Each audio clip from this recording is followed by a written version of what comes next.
What is that? It's a match. What the What do you mean? My electricity's run out, so I'm using matches. I'm just lighting one match at a time.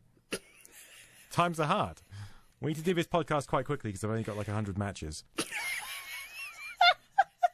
So can we get through them?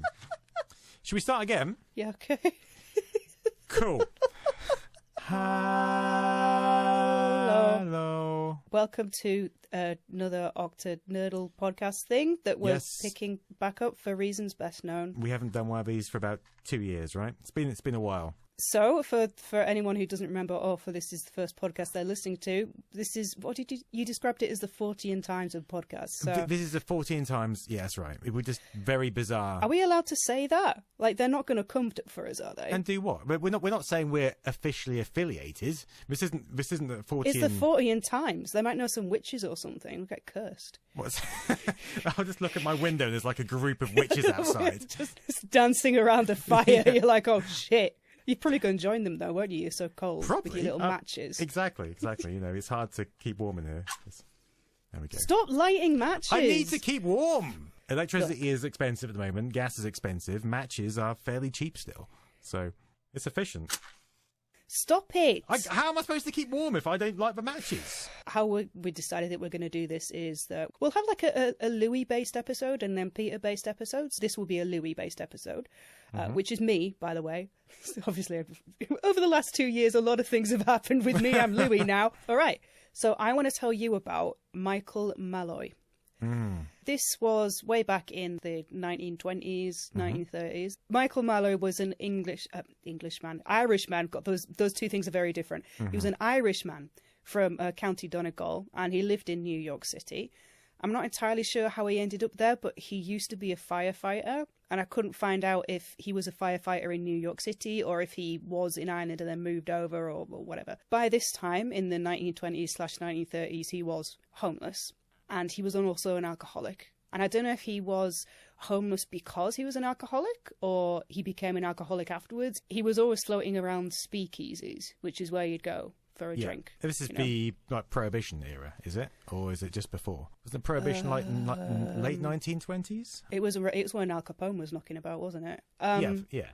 Prohibition lasted from 1920 to 1933. But weren't speakeasies illegal places where you could get alcohol? Yeah, they were like little in basements, weren't they? They were little kind of like drinking holes, which popped up, so people could drink, but they were always hidden away with like someone on the door, for a password or something like that. He's in kind of the underworld, basically. Yeah, pretty much. Not the deep underworld. By all accounts, there wasn't anything. He wasn't rough or anything. He wasn't a criminal. He was just homeless and down on his luck and an alcoholic. He would have been in his early 50s. There is some conflicting sources around his age, but apparently he looked a lot older. Okay, I mean, people did back then anyway, didn't they? I mean, so he must have looked like 90. Yeah, alcohol really messes with you, and he was a raging alcoholic. But he wasn't like one of them who downs a few pints and just starts like getting leery, just starts going mental and punchy. He was really one who would just drink until he passed out. I mean, fair enough. He had these acquaintances, friends that weren't really friends. Oh, people you just meet down the pub and they're like, oh, Colin, oh, how nice to see you. And you never speak to him again. Yeah, I guess it. Yeah. Well, okay, so he knew this guy called Tony Marino, Joseph Murphy, Francis Pasqua, Hershey Green, who, again, conflicting sources as to whether he was mates with them or not, and Daniel Kreisberg. This sounds like a gangster group. So these 5 lads, they were probably all mates that weren't mates. They would probably have stabbed each other in the back. Literally. Yeah, if that would have arisen. Tony Marino, who's going to be the main guy in this story, this guy owned a speakeasy. He was 27, 28, and he was a piece of shit. He was an absolute piece, this guy. Anyway, one night, Tony Marino, Joseph Murphy, Francis Pasqua, and Daniel Kreisberg, and maybe Hershey Green, I don't actually know for sure. I'll come back to him later. But anyway, so these lads, they're just hanging out, and they're like, kind of could do with some cash. Actually, we're not doing so well on the whole cash front. Michael Malloy's there. He's getting pissed in the speakeasy, so he's just hammered. And they look over at him, and he looks like shit. He's 50 or something, but he looks like 70. He's fucked. He's drinking. He's hammered, and they're like, "Yeah, he's gonna be dead pretty soon, surely. What if we get a life insurance policy on him?" Because he hasn't got any family out here. He's a loner. He's got nothing, and maybe he can die soon and we'll get ourselves a nice little payout. Okay. Like I say, these lads, they're not really his mates. So according to irishcentral.com, we should put the link in the description. Yeah. Tony Marino had already, before this point, he'd already murdered someone for life insurance. So this is how they'd got this idea, right? Okay, this is going to be very suspicious, though. Like, the life insurance companies will see Tony Marino's name on all these certificates and be like... He was basically targeting people who didn't have anyone. Yeah. So his previous victim, right, he basically groomed this homeless woman called Mabel Carson. Mm-hmm. And I'm not sure if he tried to get in a relationship or anything, but he definitely made her think that he cared about her and everything. Which is a really shitty thing for him to do, obviously, because homeless people are so vulnerable. Yeah. So, yeah, she ended up trusting him so much, she actually agreed to have a life insurance policy put on her with him as the beneficiary. Jesus. The life insurance people were probably a little bit sus themselves. And then with all of that set up and everything, he's like, okay, do you want to meet up and do you want to drink? Do you want to have a drink? And she's in a bad way anyway. So yeah, she's quite happy to have a drink. He gets her completely smashed, absolutely roundhoused. Mm-hmm. And then, so I think this was in some shelter or somewhere where they were alone. He stripped her naked, chucked her onto a mattress, pours ice water all over her, and then he shoves the bed next to an open window and then fucks off. Okay. And this is in winter in New York, and because she's paralytic, obviously she dies. Yeah. She dies that night. I mean, I obviously he doesn't want to make it look like murder, because that would invalidate the insurance policy. It does look pretty sus, though, doesn't it? Does it not look a bit sus? But she's homeless, but she's got a stonking life insurance policy on her name. Yeah, that's a little bit weird, isn't it? It is a bit weird, but so the medical examiner comes along and says that her death was bronchial pneumonia, so not a murder. And as a result, Marino goes ahead and he gets, I think it was like $2,000 or something. That's big money. What does that equate to? Let me just work that out. So I don't know, say 1925. I should have the date, but I've not written it down. It's like 1920s, yeah? $2,000. So that's like 30 grand. What? It's quite a chunk, isn't it? Wow. I mean, Peter, I don't suppose you do you want a drink? If I wake up tonight covered in ice water and by my window, I'd be like, oh God, and like a pen where I've signed this life insurance policy. I'm not going to be okay with that. You're just going to wake up in the night and just feel your bed just being slowly moved across the floor. Towards the window. I'm like, why am I damp all of a sudden? Why is the window open? I'm like, I'll just go back to sleep. It's fine. just holding my mat still, trying to keep me warm. I've fucked it now by saying that on the podcast, because obviously everyone will just point the finger straight at me. So okay. Well, it's not live, is it? So by the time I've edited it, then well, you'd be dead by then, wouldn't you? Yeah, exactly. So the evidence is gone. So, it'll never get out. So I guess I'll see you tonight, probably. But 30 grand. God's sake! I mean, it is horrible. It's horrible that he did that. It's pretty grim, yeah. So he did this to the Michael character too, right? No, wait. So don't get ahead. I'm just excited. I want to know what happens. Well, okay. No, listen. Right. So that. So that happened. That's what would stop it from happening to me, so I need as much information as possible. You're like, I need to know exactly how he did it. Exactly. I'm like, there's a knock at my door. I'm like, oh, for fuck's sake, here we go. Well, you're like, hello, I've just come to see you. Make sure you're okay. It's like, oh, God. You look a bit, you're sitting there with like 2 jackets on. You're like, super warm. You're like, oh, you look a bit tired. You should go back to bed. I'm like, no, I'm okay. You wake up in the middle of the night and I'm there with like an ice machine, just pouring it through your directly window. On me. Yeah. Just all of this. I'm there with a Mr. Freeze, like frantically grinding. I'm like, what the shit? You're like, just shush, it's fine. You mean like a Mr. Frosty? Mr. Frosty, yeah. Yeah, Mr. Freeze is like those ice lollies, isn't it? Like the ones you got. I could shove them in as well. just shove a few in my mouth. I'm like, oh God. I'll come over and make dinner for you, Peter. You're like, oh yeah, great. It's just a bowl of like ice, yeah. Mr. Freeze's. The insurance company come to survey the scene afterwards. They're like, what the shit is going on?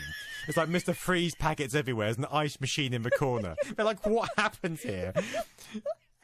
You're just still sitting in the corner with like 5 coats on, just trying. You're like, oh, I don't know what happened. He just seemed to die in the night. So we already know that Marino managed to murder and get away with it already. Yeah. And his mates know that, and they're like, okay, yeah, well, Malloy looks like shit. he's clearly going to die soon. Wonder if we can set up the same thing. So they go over to him. They're like, hey, Michael, Mickey, what's going on? Hey, a lot of backslapping, you know. Yeah. Hey, do you want a drink? Yeah, come on, lads. It was really sad, really, because like he was lonely and he needed friends and shit. Yeah, it's horrible. So they get him smashed. This is a really weird thing. So some sources say that they get him to sign the life insurance policy because they tell him that it's a petition to get Tony Marino into office, and he just signs it because he's smashed. Yeah, and this must be a different insurance company. It can't be the same one unless it's like corrupt to the core. Yeah, I'm pretty sure if you had to say it, the same insurance company, they might be like, "Aren't you the guy who?" Yeah, he walks in with like a moustache on, like a fake tash. He's like, "Oh no, I am Tony Glanino." Each time he comes back with a more expensive suit as he accumulates more and more money. They're like, "Oh, okay, fair enough." So Marino gives Malloy an unlimited tab at this speakeasy, right? That's good of him. And the idea is he's going to drink himself to death. They sit back and they watch this guy drink. Mm-hmm. And he drinks, and he drinks, and he drinks, and he drinks for the entire day. And obviously he's drinking liquor, by the way, not beers, friggin' liquor. Okay. And he's not dead. Yeah. So, and the group of lads are like, what the fuck? Why isn't he dead yet? So Marino's like, well, this is ridiculous. So he switches the liquor for some antifreeze, gives it to Malloy, and Malloy's like, oh, this tastes a bit weird, but fair enough. And he drinks it, and he keeps drinking it, and he's having a very nice time. And the guys are like, what the shit? He's drinking antifreeze. Malloy's triple hard, isn't he? Clearly. So he's there drinking antifreeze, and he's fine. He's having a nice time, and obviously he's drunk. Marino's like, okay. So he switches the antifreeze for turpentine. Okay. Takes it to Malloy. Malloy's like, okay, this tastes a bit weird, but yep, fine. Still having a nice time. The lads are getting desperate at this point, right? So they get horse liniment, which is kind of like old-timey. It's like deep heat, but for horses. Mm-hmm. And he mixes that with rat poison. By the way, rat poison is a fucking horrible way for any animal to die. It like dissolves their insides and they die in agony. So, screw you if you use rat poison. But he drinks that and he's still having a nice time. What the hell is up with this guy? Is he the one pulling the prank here? Is he like tipping them over his shoulder? He's like, oh, I'm so drunk. Yeah. What would that taste like? It's basically deep heat mixed with some horrendous poison stuff, and he's still drinking it. Like, how drunk would you have to be drinking that and being like, oh, this is just some sort of weird liquor from... It's like a new cocktail for you. He's like you can see him in the corner of a bar just pouring this bottle with X on it just into this glass.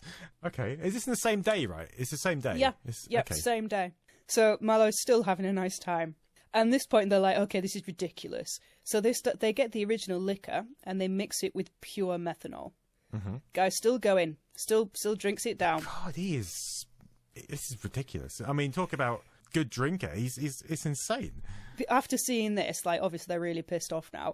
One of the guys who seems like he was like the one of the group who was a little bit daft, because he goes, well, I once saw a guy who ate some oysters and he was drinking whiskey and then he died. So what if we get some raw oysters and put them in alcohol and give them to him and then he'll die?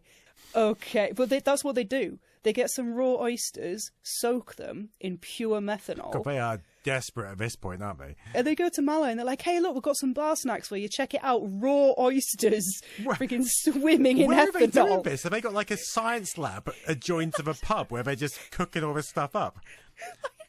They must have trailed to all the like shops around the local area just to come back. I know, I don't understand where they just randomly got some raw oysters from and then they present it to him like it's a bar snack. Must be the most gullible man in the world. I know, I feel so sad for him, bless him. But he eats them and he's having a nice time. Can you imagine if someone was like, oh, here's a bar snack, it's frigging oyster, raw oysters just in ethanol. Just covered in methanol. It's like, doesn't taste as good as the peanuts, but sure. I'll take it. I'm quite hungry. You should start selling them at Barcadia. I should do. Just as raw ethanol-soaked oysters. People will be like, oh, I'll have some of that, mate. Like, yeah. No problem. Can you just sign this bit of paper first, please? It's like Barcadia's profits just go through the roof in like a couple of days. Yeah. it's just not suspicious at all. No, his body's lying everywhere. I should probably state that I won't do that for legal reasons, and Barcadia is not affiliated with this podcast in any way. Well, that's a shame, because here's another bar snack idea for you, because after he eats them, they just go freaking nuclear, these guys. We'll make him a sandwich, and we'll put spoiled sardines in the sandwich. What the fuck? What? I like how they've moved from drink. They've tried every poison. And they're like, let's try snacks instead. Let's try a freaking sandwich, shall we? Yeah, but so they put the spoiled sardines in it, right? Yeah. And then they go, okay, well, let's make sure. So they also put more rat poison in it and carpet tacks. And carpet tacks? Carpet tacks. In a sandwich? Yeah. But he'll taste that. He'll stop eating it, surely. Well, he munches through it. He has a nice time. He munches through a sandwich of carpet tacks? Yeah. What the hell is going on with this guy? He's having a nice time. How is he having a nice time? No, he's not. I feel bad that I'm laughing so hard about this. Like, this is a horrible thing that happened. But by this point, they must have been just like, look, we'll leave this guy alone. He is triple hard. You would have left him alone by now, right? Like, I would have left him alone well before the oysters, if I'm honest. Yeah, I would have gone at the rat poison. I'd have been like, okay, I'm out. This is... You're tapping out. We'll find someone else. Yeah. Surely that's easier, just to find someone else, just to sign a bit of paper. They're still not giving up. So after he eats his sandwich, Marino is finally like, okay, this is ridiculous.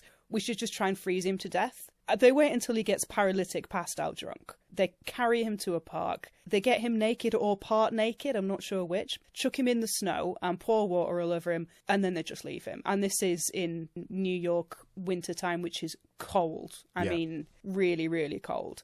Which means that they're very fucking surprised when he just rocks up at the speakeasy the next day wanting a drink. What? Yeah, he just walks in. Didn't he either? Is he not there to use the toilet at least? Is he just fine? I mean, he must have some gut ache going on. Well, you'd think so, but so he'd been found by the police in the park, and they took him to a homeless charity who gave him clothes, and then he was like, well, I want a drink. So he went to the speakeasy. And the saddest thing is that he went back, like, not knowing that these men had tried to kill him. Yeah. Thinking they were his mates. He went back for another tack sandwich, right? It's really sad and awful and... Yeah. Horrible, but also damn impressive. I don't even understand at this point how he's still alive. They weren't quite ready to give up, I'm afraid, Peter. They went for round 2. They were like, okay, we've devised some more snacks over the night, and we've come up with some, like, little tasters. Like, buffet. Yeah, buffet. Just roll it in on one of those little trolleys. Just here you go, here's a cupcake with some razor blades in it. Yeah, they've been baking all night. They've made, like, just furiously. Yeah.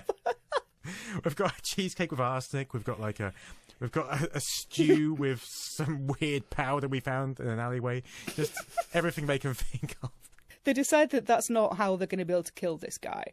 Okay. They decide, all right, so now this is, when I said Hershey Green earlier was one of the members, according to some sources online, he was a New York taxi driver. And he may have been part of the group initially, or he may have been bribed by the group. Okay. But so in any case, he's there. He shows up in his taxi. And the other 4, they prop up Malloy after getting him hammered, absolutely smashed. And then they get the taxi driver to smash into him at 45 miles an hour. Okay. Which is about 72 kilometres. Yeah. And this fucks him up, but he's not dead. So they try again. Okay. So Hershey Green goes smashing into him 50 mile an hour, and then he reverses over the guy to try and make sure that he's dead. Yeah. Then they get spooked by, in some sources it was another car, in some sources it was a police officer or something, and they just run. So they're like, oh yeah, awesome, rubbing their hands together like, oh great, he'll be announced dead soon. But what they don't know is that Malloy was found, and he wasn't dead, and he was taken to hospital. 3 weeks after, Malloy just walks in to the speakeasy again, asking for another drink. What? He's fine. He's got no injuries. Well, he's covered in bandages and all manner of stuff, but he wants a drink. He just rolls in again. He's back to that. But he must have known they pushed him in front of a taxi by this point, right? Or did he think they were just trying to get him home? Well, no, he was smashed. He was paralytic. Okay, so he's back. They must at this point they must have been like, good God, just fair play to you, mate. We'll leave it. Just. It's terrible, isn't it? The extent that they went to. Pretty awful, yeah. And I just feel so sad for him that he kept coming back and be like, "Hey guys." Did they try again, or was that it? Yeah, they tried again. Okay. This poor guy, Jesus Christ.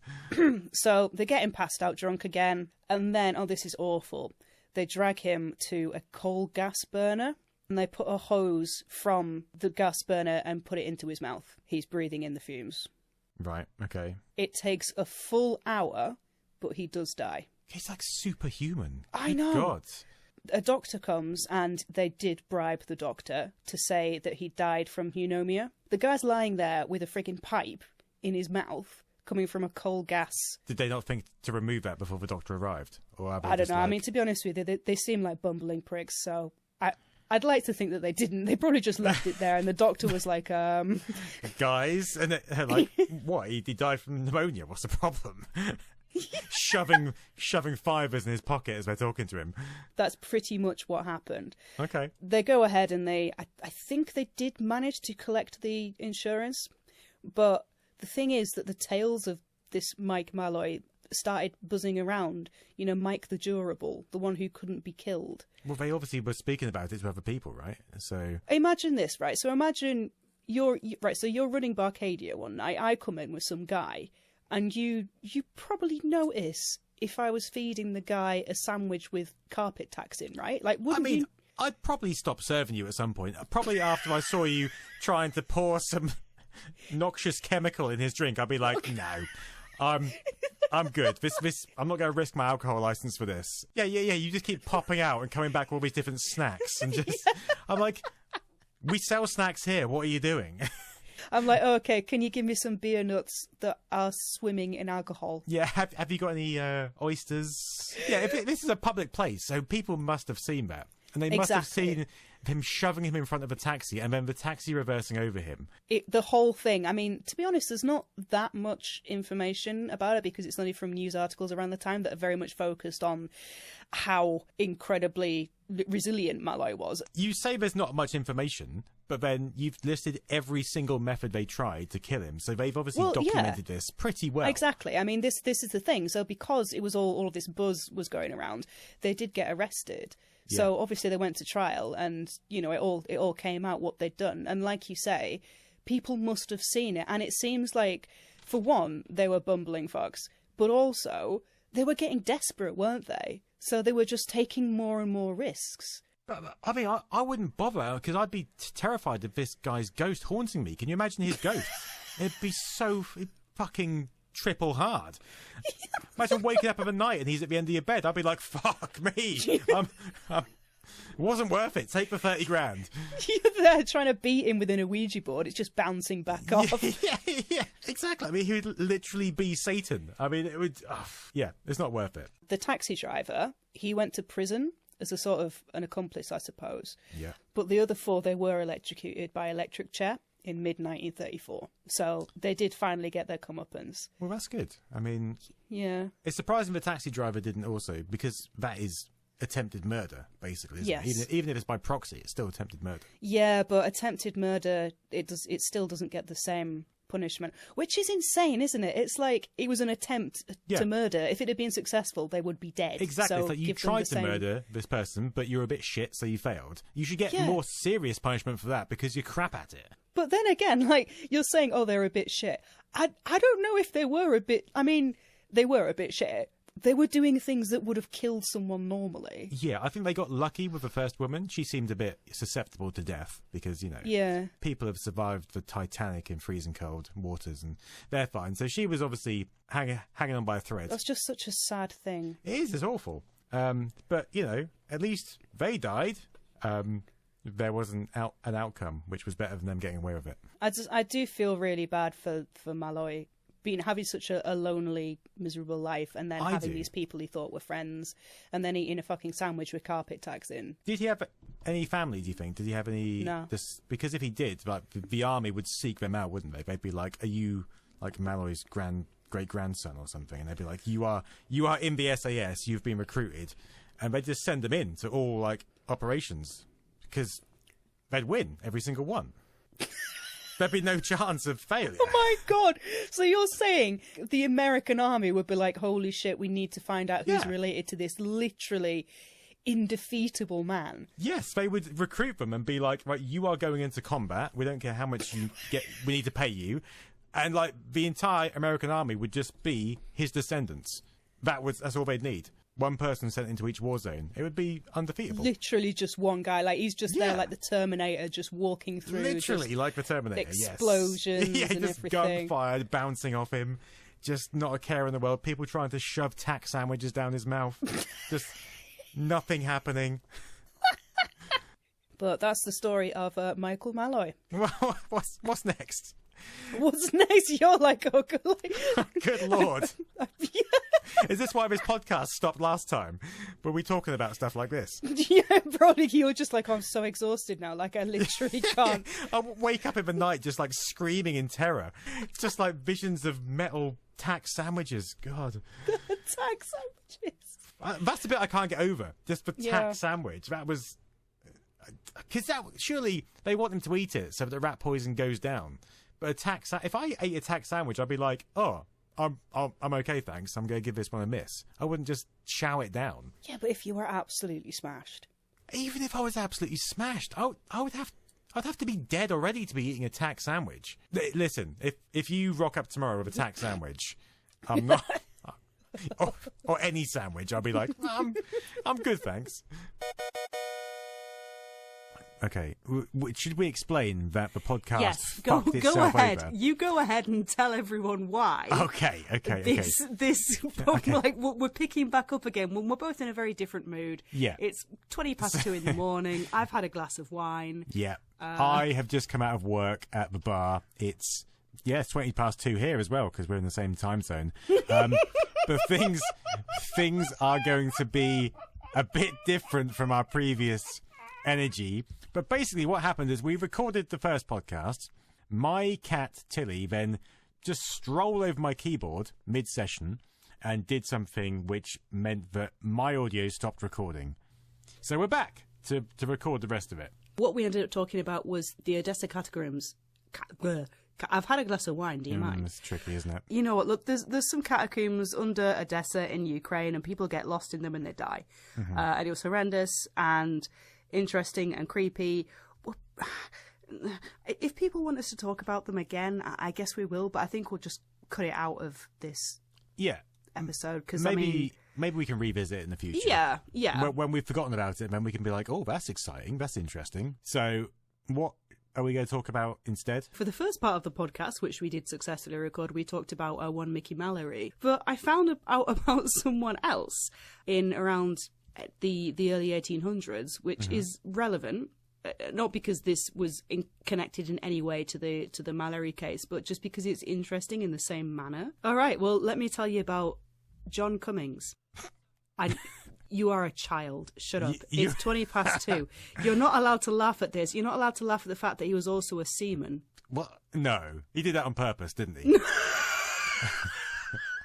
It's like, I've got this name. I'm going to apply here. It's going to be great. No, he was a seaman. That was his job. I get that, yeah. So this guy, this freaking guy, let me tell you about this guy. Yeah. He was stationed in France in about 1799, and this is when it all started. Kicked off. He would have been 25 or something. Mm-hmm. I don't want to say this guy was an idiot, okay, but I would be interested to hear from you what you think in terms of his intelligence level. I mean, there's a difference between intelligence level and education level. Obviously, around this time, education was a bit hard to come by. Mm-hmm. But this guy, it was around 1799, and he went to a circus. Yeah. And he saw some lad in the circus swallow a knife. Okay. And I don't mean, well, I don't think I mean swallowing a sword, which, as a lot of listeners will know, sword swallowing just means you just get over your gag reflex, basically, and you shove a sword down your esophagus. You just get over it, and then you're done. You can swallow a sword. You can shove it down into your stomach, and that is what's happening. I think there's a bit more skill than that, right? I mean, because there's a lot that goes into it, but, you know, you have a special sword and everything. Yeah. Let's not belittle sword swallowers. Oh, no. Just get over your gag reflex and you're fine, mate. It takes a lot. Yeah. But, I mean, this circus performer was swallowing knives. Obviously, it was a circus performer, therefore trick, right? So this guy, so Cummings, look, shall I not call him that because you're going to snort laughing every time, aren't you? Call him the Seaman. No, don't call him the Seaman. Call him... I'll call him John, because that's his name, John Cummings. Okay, so John. Stop saying Cummings. Just call him John. That's his last name. Well, okay, just forget it. We can't have that last name here. Okay, all right. His name's John. All right, so John. Yes. So he sees his circus performer, and he's like, okay, yeah, that's pretty cool. And then he goes back to his ship with all of his lads on. He's like, wait, look, I can do that. I can swallow a knife. And everyone's like, no, you fucking can't. And he's like, no, I literally can. And he swallows a knife. What, he just gulps it down? He just absolutely swallows a knife. Now, bear in mind that obviously a circus performer, someone who's doing that for a job, I don't know exactly how it would have been done. It might have been a special kind of knife. Maybe the performer swallowed the knife and then vomited it back up. That would make more sense, Or it's like a dissolving knife or something like that. Yeah, something like that. But John, he kept it down, and his mates were like, "Way!" And he like a full-on knife, like a knife that the lads were using on the ship. Well, like for cutting a sharp ropes. knife. Yeah? Oh yeah. Okay, right. And then they're like, "Way!" And he's like, "No, I can do more." And he does another one, and they're like, "Way!" And he swallows 3 knives. And they're like, way! And then he swallows a 4th knife. Mm-hmm. He swallows 4 knives in one night. Okay. That's a lot. That's a lot in one night. That is a lot. According to an article on PubMed Central, which we should link in the description, only 3 of the 4 were ever seen again. Now, as we will come to learn, what he would do was he would pass them. So I looked this up. Whoa, sorry. That went through his intestines and came out. Right.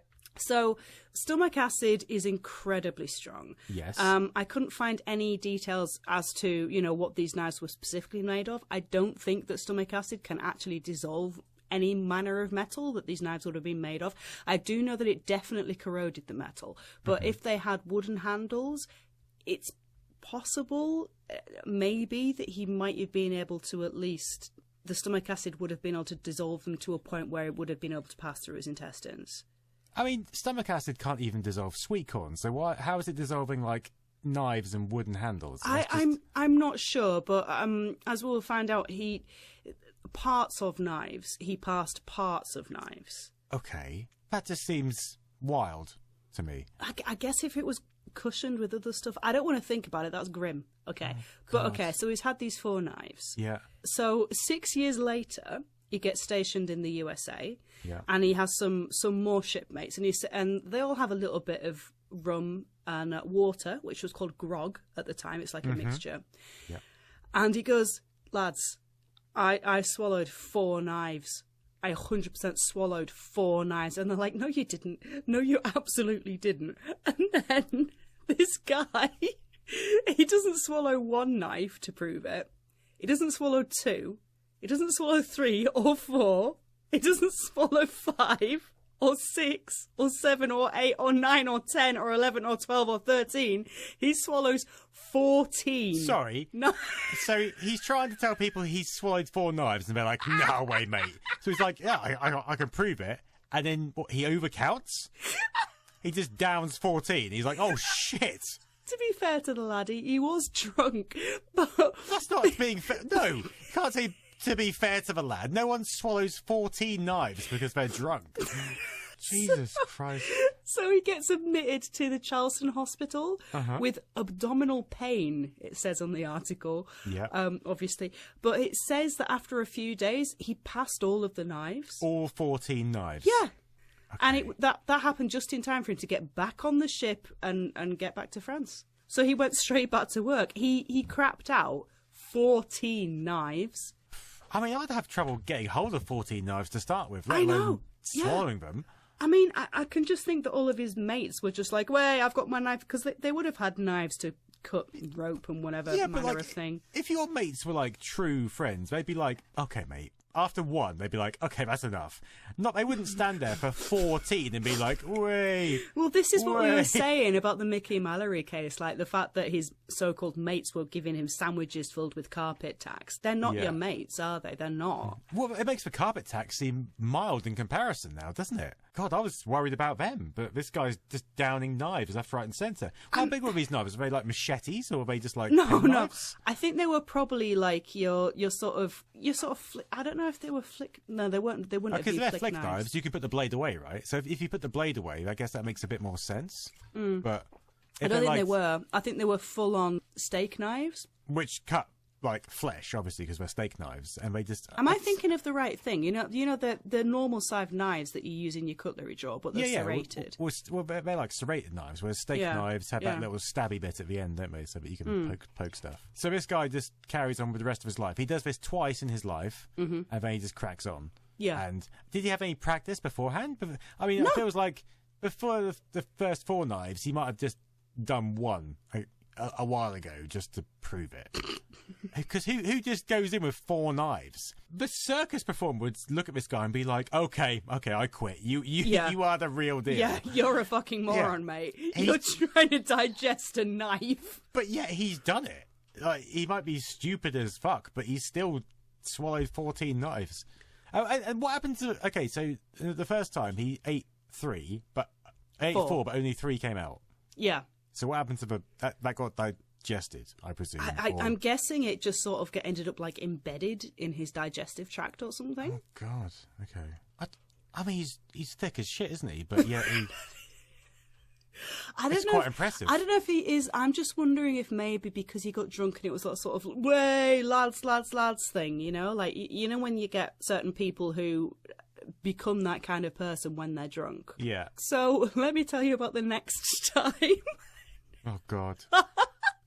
So his next ship, that was the Betty of Philadelphia, and in the voyage from France to the USA, the ship was stopped by the Royal Navy, and then he ended up aboard the HMS Isis. On the 4th of December 1805, with his new shipmates, he got hammered again. Oh, God, he needs to lay off a drink. Seriously. I love the fact that his party trick is swallowing knives. Even though, like, the last time it happened, it caused him considerable pain and distress. He's like, oh, no, I can do it again. Yeah, if I've done 14, then what else have I got to lose, you know? Well, yeah, that's the thing. So drunk once again, he doesn't swallow 1 or 2 or 3 or 4 It's like or a children's book, isn't it? Or 6 or 7 or 8 or 9 or 10 or 11, 12, 13, 14, 15, 16, 17, 18, 19. He swallows 20 knives. Okay. Yeah. This guy. I mean... So, this guy has got 20 knives in his stomach. Yeah. 2 days later, after, obviously exhibiting some symptoms of pain, he goes to a physician, one Benjamin Lara, who did actually write up about this because he was fascinated by this case. He was like, look at this idiot. And this guy gave him castor oil and enemas of this sort of watery gruel stuff, which I don't know what water gruel is, and opium for the pain. So this he's got knives in his stomach and he's off his tits. Oh, God, he doesn't swallow more, does he? Well, no, that's actually the final amount. He's also having sulfuric acid to try and dissolve the iron inside him. So these are iron knives. God. Yeah. Right. Yeah. So he's on the sick list, obviously. On the sick list? Yeah, in every single way? I want to know if he's getting paid, like if he's getting sick leave. Because this was like 1800s. I don't know how it was. But I mean, imagine if you were working a 9 to 5 in an office and you say to your boss, look, I need sick leave. I swallowed 20 knives when I was hammered. I'd be like, I'll tell you what, mate, I'll give you better than sick leave. You can just get the fuck out. Yeah, well, you would. Don't come back. If one of your employees at Barcadia was like, well, I've just swallowed 20 cocktail glasses. I'm not feeling great. It actually says that after remaining on the sick list for 3 months, he felt the knives drop into his bowel and felt much relieved.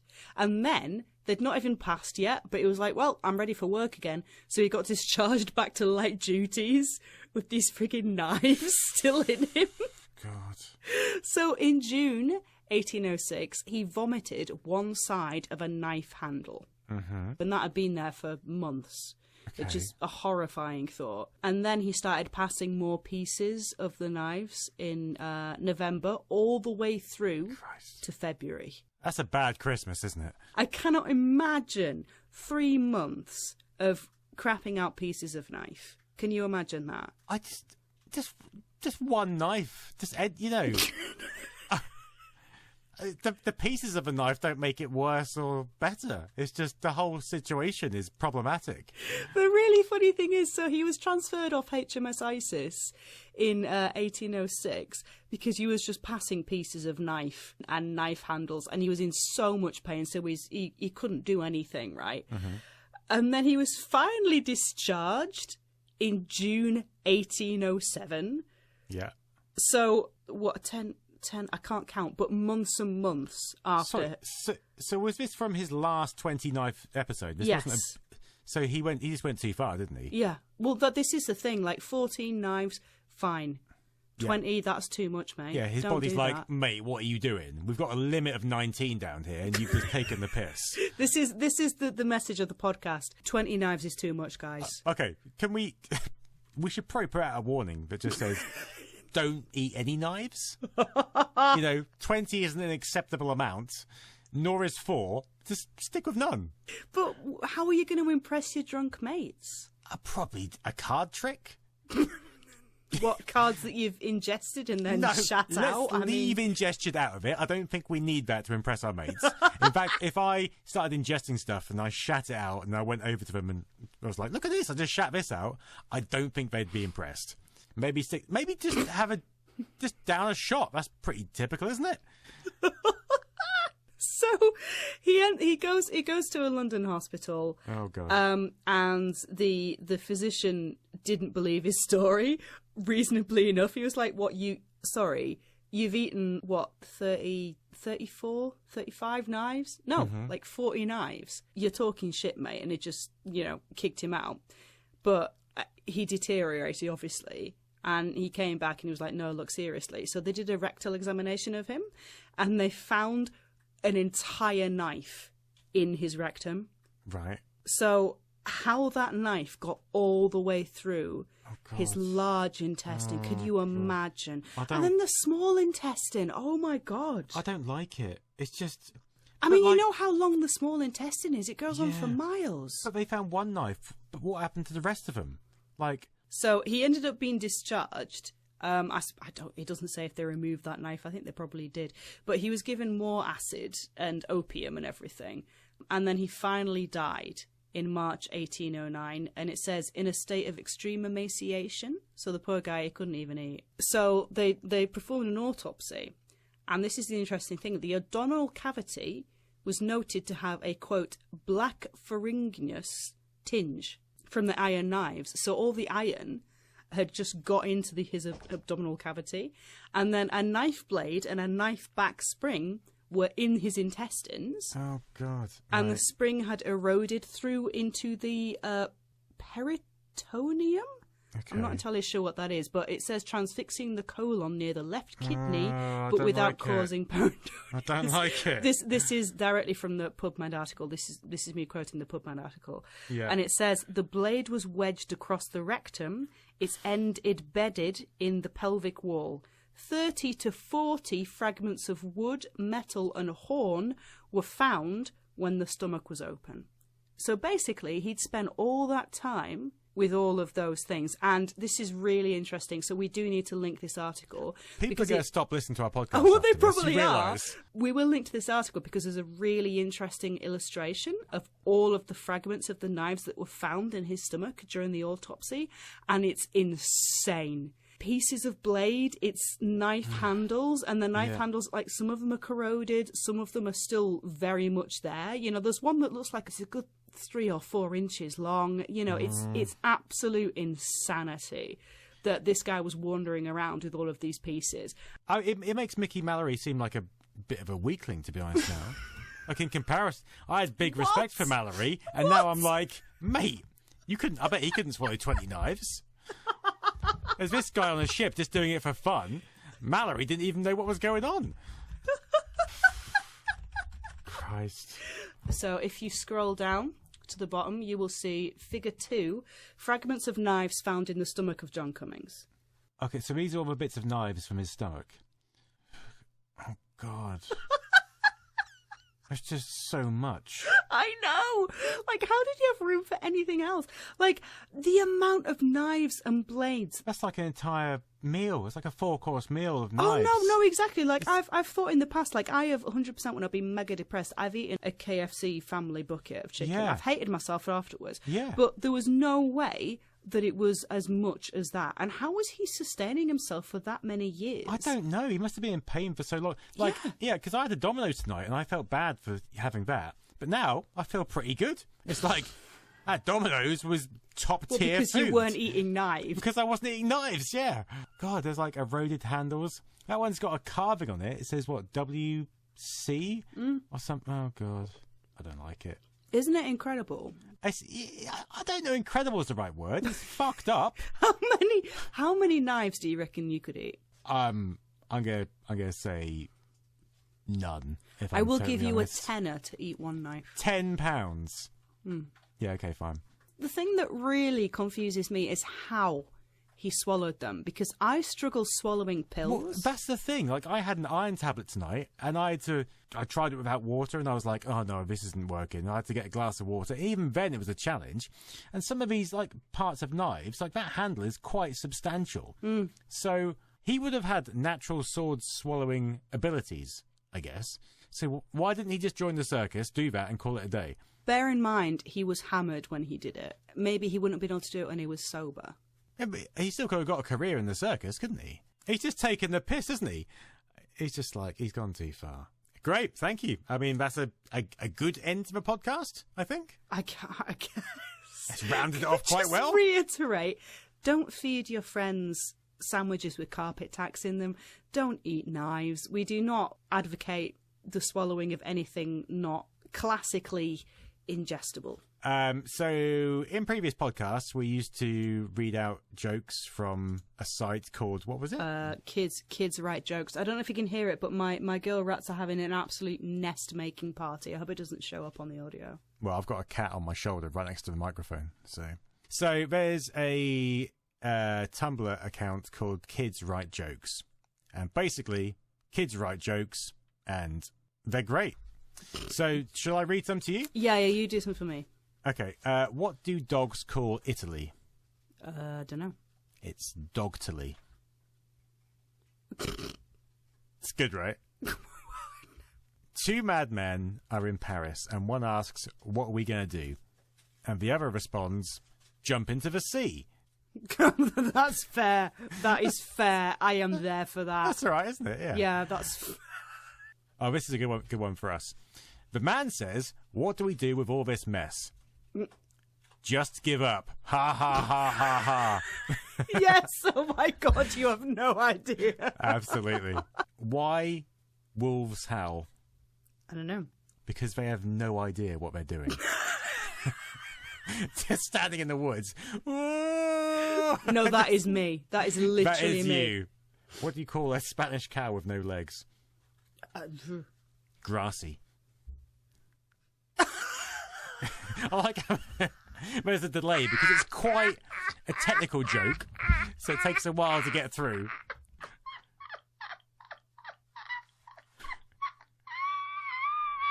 Yeah, this is a good one as well. This is pertinent. Where do I live? Where?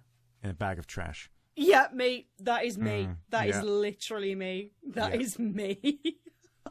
Oh, this is good. Sorry, these are just so for good. God's sake. Okay. 2 girls get on the bus. 7 men get on the bus. 2 mums get on the bus. 2 babies get on the bus. 1 boy gets on the bus. What? Wait, what? Exactly. What? What? That's it. Utter shit. What? Exactly. What? What did the cat say to the laser? What? What are you? Knock, knock. Who's there? Doctor Dentist. Dr. Dentist who? How can you be a doctor and a dentist? There is not enough time. Oh my God, they're completely correct. Yeah, have you seen what it's like to be a junior doctor? Oh I my know. God, you can't be a doctor. No, and you can't. A You dentist. literally cannot do that. That's you ridiculous. literally can't. So obviously, the person who's at the door is a scammer. So be aware of that. Yeah, exactly. These children are just sprouting absolute wisdom. That's the thing. You can learn so much through these jokes. But yeah, I guess that's it. I guess we can bring the podcast to a close. Great. Well, thank you very much for listening. I've been Louis or Octi. I've been Peter or Nostalgia Nerd. Yeah, thank you for listening. It's been a while since we've done this. We hope to do more on a regular basis. I mean, you said that with a question mark because it's very, very difficult to pin you down. I am running a bar and trying to run a YouTube channel at the same time. Well, it's quite a lot. have severe depression and I'm trying to run these rats. So I've got quite a it's few of them. equally as difficult. So Okay. Okay, All right. good. Okay. Okay. Bye. Okay. Have a nice time. Okay. Bye, everyone. Goodbye. Bye, bye, bye, bye, bye, bye, bye, bye.